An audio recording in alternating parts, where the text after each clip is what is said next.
আজি বহুতে কয় যে লখিমপুৰ জিলাত আপোনালোকৰ এগৰাকী জ্যেষ্ঠ নেতা গুচি গ'ল, আপোনালোকৰ কিবা ক্ষতি হ'ল নেকি? ক্ষতি হ'ল নেকি? ক্ষতি হ'ল নেকি? বহুত দিল্লীৰ পৰা সাংবাদিক আহি আমাক কয় যে আপোনালোকৰ দুগৰাকী জ্যেষ্ঠ নেতা গ'ল, দল নিশ্চয় দুৰ্বল হ'ল।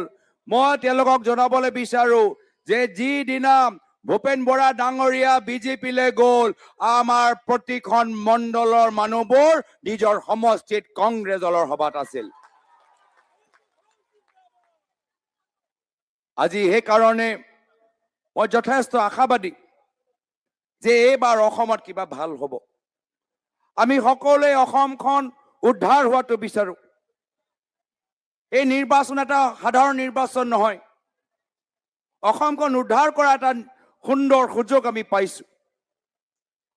আৰু যদি আমি অসমখন উদ্ধাৰ কৰিব লাগে, তেতিয়াহ'লে হিমন্ত বিশ্ব শৰ্মা ডাঙৰীয়া অসমৰ পৰা ৰাজনৈতিকভাৱে বিদায় দিব লাগিব।